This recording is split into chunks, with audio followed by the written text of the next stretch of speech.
WhatsApp guys, आज हम देखने वाले हैं प्रभु राम पर आशुतोष का सवाल। तुलसीदास के दोहे पर सुधांशु त्रिवेदी ने दे डाला जवाब। ओ भैया, वीडियो होगी काफी इंटरेस्टिंग। नव भारत चैनल से है, टाइम्स नाउ के, तो ओरिजिनल वीडियो का लिंक है डिस्क्रिप्शन में। और सुधांशु सर के सामने फैक्ट्स वाली बातें तो भैया अलग ही रहती हैं। देखते हैं 1 2 3 गो। साइंटिफिकली आपको बताया है, राम भारत और हिंदू सिविलाइजेशन से जन्मे और यहां से इंडोनेशिया तक गए, कंबोडिया वहां तक भी आप देखोगे और दूसरी रामायण भी। तरफ वेस्ट बैंक की तरफ भी सुधांशु जी ने बताया। लेकिन भारत में उसके अस्तित्व पर, राम मंदिर बनने पर, 500 साल बाद बनने पर इतनी कश्मकश क्यों नहीं है कोई ये राष्ट्रीय मुद्दा, और इससे किसी को परहेज क्यों होना चाहिए? राम राष्ट्रीय मुद्दा कैसे हो सकते, मैं तो कभी समझ नहीं पाया इस बारे में। और ये भारतीय जनता पार्टी को ये 1952 में क्यों नहीं समझ में आया कि राम मंदिर एक बड़ा मुद्दा है। तब तो गाय के मुद्दे की बात करते थे। 1984 में जब इनके पास 2 सीटें आई, उसके बाद इनको रामचरितमानस की याद आने लगी, भगवान राम की याद आने लगी, उसके बाद इनको अयोध्या की याद आने लगी। ये अपने आप में बड़ा सवाल है, क्योंकि मैंने काफी कुछ इनका लिटरेचर पढ़ा और मुझे राम मंदिर के बारे में वो तीक्ष्णता दिखाई नहीं पड़ी जो 1984 के बाद इनके दिखाई पड़ती। खैर, उस डिबेट में नहीं जाते। राम है क्या, सबसे पहले तो हमें यह समझना पड़ेगा। ये बात है बिल्कुल सही, आनंद की बात मानते हो, हमारे सिविलाइजेशन का एक हिस्सा है और उसके प्रतीक पुरुष कह सकते हैं। लेकिन जब हम राम के बारे में बात करते हैं तो किन राम के बारे में बात करते हैं? वो जो कबीर के राम है, जो कहते हैं मैं तो राम की बहुरिया हूं, ये कबीर कहते हैं। कबीर ये भी कहते हैं निर्गुण राम जपहु रे भाई, अवगत की गति लखी न जाई। ये कबीर कहते हैं। वो एक निराकार परमब्रह्म की बात करते हैं जिनको आप महसूस करते हैं, जो कहीं किसी मूर्ति में नजर नहीं आते, उनको हर जगह नजर आते हैं। और तुलसी क्या कहते हैं? रामय केवल राम प्यारा, जान ले जो जाने निहारा। तो तुलसी ये कहते हैं। तो हम किस राम के बारे में बात करते हैं? वो जो निराकार ब्रह्म है या वो जो साकार ब्रह्म है? इन दोनों के बीच में अगर हम ध्यान से देखें तो रामचरितमानस में आ जाते हैं। जब रामचरितमानस के पहले की बात कही जाती है कि भाई हिंदू धर्म में वैश्य और शैव के बीच में जबरदस्त झगड़ा हुआ, लेकिन रामचरितमानस के अगर आप बालकांड, हमारे बहुत सारे बच्चे यहां बैठे, उनको ये पता होना चाहिए कि रामचरितमानस है क्या। आप किसी भी बीजेपी वाले से पूछे, नहीं बता पाएंगे। रामचरितमानस दरअसल भगवान शिव के मानस में राम की कथा, यह है रामचरितमानस का अर्थ। और भगवान शिव माता पार्वती को पूरी कहानी बताते हैं। जब माता पार्वती कहती मुझे भगवान राम के बारे में बताइए, तो कहते हैं पार्वती जो तुमने कहा वो तो दुनिया का परम कल्याण है। तो वो कहते हैं भगवान शिव पार्वती को राम की कथा कहते हैं। तो वो तो शैव और वैष्णव दोनों को जोड़ देते हैं, वहां से वो लड़ाई खत्म हो जाती। और ये राम की जो कथा, 4 घाटों पर कथा कही जाती है। एक पे भगवान शिव पार्वती को बताते हैं, दूसरे पे याज्ञवल्क्य भारद्वाज को बताते हैं, तीसरे पे काकभुशुंडी कौवों को बताते हैं, और चौथे पे खुद तुलसीदास इसका पाठ करते हैं। अब प्रश्न ये उठता है, जब राम ऐसे हैं कि जिनकी कथा खुद भगवान शिव कहते हैं, तो बीजेपी कहते हैं राम सिर्फ मेरे हैं, और जो कहेगा कि राम कबीर वाले हैं, हम उनको नहीं मानते। मैं अयोध्या के पास का रहने वाला हूं, वहां पे बचपन में सिखाया गया जय सिया राम। भगवान राम बिना सीता के माना ही नहीं गया हमारी परंपरा में। ये कहते हैं जय श्री राम। मुझे जय श्री राम में कोई दिक्कत नहीं है। हम बचपन में थे तो लोग कहते, जो हिंदू हो मुसलमान राम राम कहते थे, राम राम कहते थे। आपने उसको पॉलिटिकल किया, क्योंकि तब आपकी जमीन जब पूरी तरीके से खत्म हो गई, जब लगा कि हिंदुस्तान की राजनीति से बीजेपी का सफाया हो जाएगा, तब आप हुए। शीतला प्रसाद सिंह ने किताब लिखी है, जो अयोध्या के रहने वाले बड़े पत्रकार हैं, आप उनको लेफ्टिस्ट के लिए, राइटिस्ट के लिए, उन्होंने एक प्रसंग का उदाहरण किया है कि जब ये बातचीत चल रही थी कि राम के इस राम मंदिर का कैसे निपटारा हो, तो एक सोल्यूशन आया। उस सोल्यूशन को लेके बहुत प्रसन्न हुए अशोक सिंघल, और वो गए बाला साहब देवरस के पास, और उन्होंने कहा कि बाला साहब जी, ये प्रसंग बहुत अच्छा, राम मंदिर तो बन जाएगा। बाला साहब देवरस ने अशोक सिंघल को डांट लगाई, बोले क्या बेवकूफी की बात करते हो। और ये मैं नहीं कहा, किताब में लिखा हुआ, आज भी किताब उपलब्ध अगर आप पढ़ेंगे, शीतला प्रसाद सिंह की जो अयोध्या। इस मुद्दे पर हमें इस देश के अंदर 300 सीटें लेकर आने, अपनी सरकार बना। प्रश्न ये कि कौन राजनीति कर रहा? बीजेपी की एक चीज बिल्कुल स्पष्ट कर देनी चाहिए, बार बार घालमेल करते हैं। भगवान राम अगर भगवान है तो फिर इतिहास पुरुष कहना बंद कर दीजिए, क्योंकि जो पुरुष है, जो इंसान है, वो आदि है और अंत है उसमें। चलिए, बहुत बहुत बहुत बढ़िया। देखिए, पहली बात तो ये हो गई कि भाई सब मानने को तैयार हो गए, नास्तिक भी मानने को तैयार हो गए। इससे बड़ा क्या हो सकता है? लेफ्टिस्ट प्रोपेगेंडा देखिए, बाला साहब देवरस और अशोक सिंघल के बीच की बातचीत में एक लेफ्टिस्ट पत्रकार बैठा हुआ है और कितनी अथॉरिटी से बता रहा है ये बात हुई, वो बोला गया और ये डांट खा गई। मुझे तो समझ में नहीं आता भाई कौन सा लेफ्टिस्ट पत्रकार बाला साहब देवरस और अशोक सिंघल जी के बीच में था। ये प्रोपेगेंडा होता है। और मैं आपको बात बताना चाहता हूं, जहां से आंदोलन शुरू हुआ 1983 की बात थी।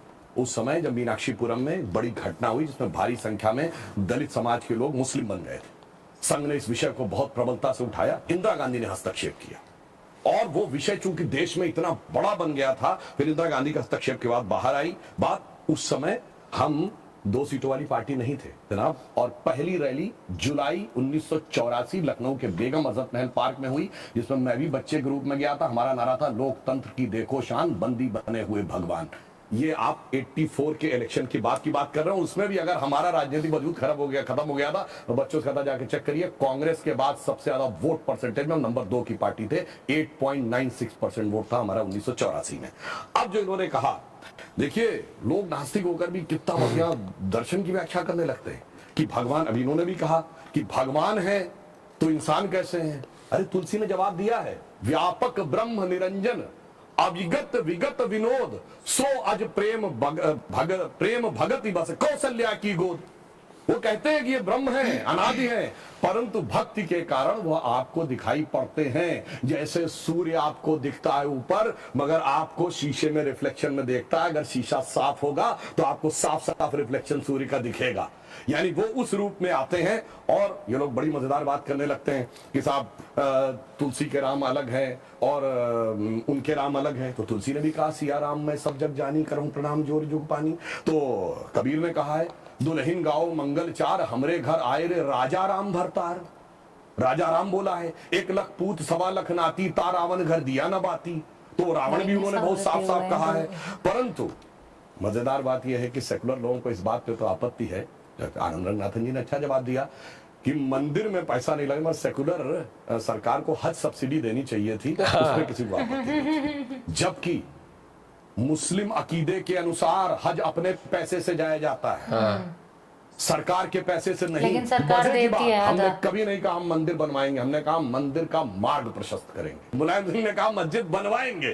और इन्हीं के नेता वो तो हमने चुनाव से नहीं जोड़ा। याद करिए, बाबरी मस्जिद एक्शन कमेटी का वकील बनकर किसने कहा था, 2019 के बाद इसको जजमेंट को ले जाइए वरना इसका राजनीतिक लाभ मिलेगा। तो राजनीति करने का जो सारा का सारा वो बात है। और अंत में एक बात और कह दूं, क्यों आवश्यक है? इसलिए आवश्यक है कि राम मंदिर बन के जानते क्या संदेश देगा? दुनिया का इतिहास भरा पड़ा है कि भाई भाई की गर्दन काट के गद्दी पे बैठा, लेकिन बेटा बाप को मार के गद्दी पे बैठा। ये दुनिया को एक संदेश देगा कि एक ऐसा भी महापुरुष है, एक ऐसे भी भगवान है, एक ऐसी महान संस्कृति है जहां पिता के एक वचन के लिए संपूर्ण राज्य छोड़कर बेटा जंगल में चला जाता है। जहां जिसको राज मिलने वाला होता है वो खड़ाऊ रख के शासन करने लगता है, दूसरा भाई जंगल में चला जाता है। ये संदेश देगा। और मैं एक बात और कहना चाहता हूं, जो आपने कहा राम शब्द का अर्थ जानते क्या है? रम धातु से बना है। जैसे आपने हिंदी में और संस्कृत में शब्द सुना होगा, रमणीक स्थान, रमता जोगी, यानी जिसमें चीज सेटल हो। राम शब्द का संस्कृत में अर्थ है रमन्ते इति रामः, अर्थात वह एलिमेंट जिसमें संपूर्ण संसार सेटल्ड है। और वो एलिमेंट का संघर्ष किससे है? दशानन से, रावण, 10 मुख वाले रावण से, उसकी 10 इंद्रियों की बहिर्मुखी पिपासा से। और राम उत्पन्न कैसे होंगे? राम के पिता क्या नाम है? दशरथ। तो 10 इंद्रियों को रखेंगे तब भगवान, तब डिवाइन एलिमेंट आपके अंदर उत्पन्न होगा। Extrovert tendency of all the 10 senses को डिस्ट्रॉय करेगा और धर्म स्थापित होगा। जब ये कहने लगते हैं ये राम वो राम, तो मुझे जानते क्या नजर आता है? बच्चों को एलिमेंट्री पढ़ाया जाता है 1 2 3, फिर आगे जाके वो फ्यूचर में एमएससी मैथमेटिक्स भी करता है, बैलिस्टिक इक्वेशन भी बताता है। पर ये कहेंगे नहीं वो बैलिस्टिक इक्वेशन है तो फिर तो 1 2 नहीं पढ़ाना चाहिए क्योंकि वो तो अलग है। मैं पहले भी उदाहरण दे चुका हूं, 4 - 3 = 1 होता है। आप सब ने जब क्लास 2nd 3rd में एडिशन सब्ट्रैक्शन सीखा वगैरह, 3 - 4 कर दे, टीचर डांट देती थी। बेवकूफ ये नहीं पता 3 - 4 नहीं हो सकता, पर 3 - 4 होता है -1। ये बताएंगे -1 का स्क्वायर रूट होता I, जो सारी बैलिस्टिक इक्वेशंस का मेन है। तो उस लेवल पे पहुंचिए तो समझ में आएगा जिसको आप कह रहे हैं बचकाना है वो कितना आलिशान है, ये जाके समझ में आएगा। डॉक्टर कलाम से पूछिए तो -1 के स्क्वायर रूट का अंतर समझ में आएगा। तो राम की कथा बहुत गहरी है और इसीलिए रामचरितमानस क्यों लिखा है? राम के चरित्र को मन में धारण करिए। रावण हर चीज में राम से बड़ा था जब राम लीला कर रहे थे। वैसे तो वो ईश्वर है, हर चीज में बड़ा, पैसे में बड़ा, उनके बाद सोने की लंका, उसके बाद रावण रथी वीरत रघुवीरा। अगर देखा जाए पावर में उनसे ज्यादा बड़ा, 10 आदमियों में उनसे बड़ा पंडित मुस्सा जोधा और न कोई शिशु को काट शंकर को मैंने पूजा। वो कहता इतने बड़े पुजारी तो राम भी नहीं थे, फिर किस कारण से वो हार गया?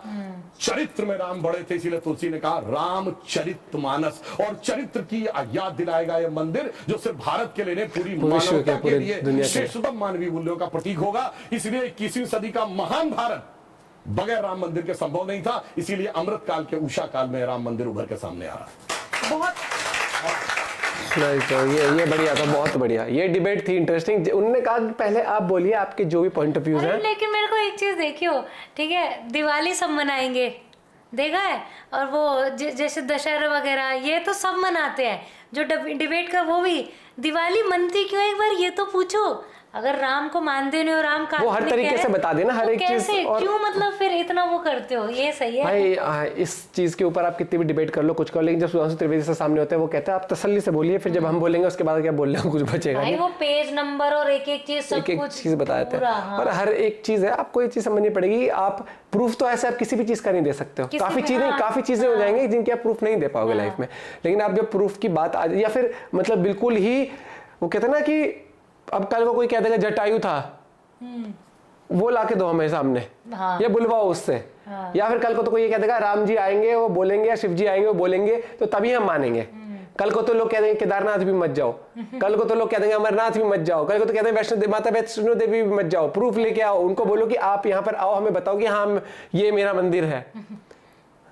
तो ठीक है, पॉलिटिक्स हो रही है, जो भी हो रहा है ठीक है, वो चीज़ है। लेकिन काफ़ी मुद्दे ऐसे ऐसे फैलाए गए कि राम मंदिर सरकार ने बनवाया, इससे बढ़िया वो बनवा देते, एजुकेशन के लिए बनवाते, हॉस्पिटल बनवाते। भैया यार, उस चीज़ से भी धीरे धीरे बड़ी मुश्किल से लोगों को निकाला गया कि ये सरकार ने नहीं बनाया है, सरकार के पैसों से नहीं बना है, लोगों के श्रद्धालुओं के पैसे से बना है।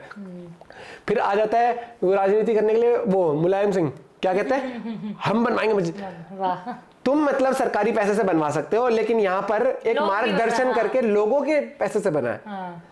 तो डिफरेंस आप क्रोनोलॉजी और डिफरेंस आप समझो, और जब आप समझ जाओगे तो आपको पता लगेगा कि किस लेवल तक पॉलिटिक्स होती है, और फिर किस तरीके से लोगों को बातों में कैसे घुमाया जाता है। कि उस बात में घुमाया गया कि नहीं ये सरकार तो पैसा इनमें लगा रही है, ये तो ये कर रही है, वो कर रही है। थोड़ा लॉजिकली भी चलना चाहिए। इलेक्शन हो गए हैं, वो वोटिंग हो चुकी है, एक फेज के बच्चे बस, और उसका रिजल्ट भी आ जाएगा सामने। तो भैया जिसने जिसको वोट दिया है सब यही सोचो कि उसकी पार्टी आ जाए।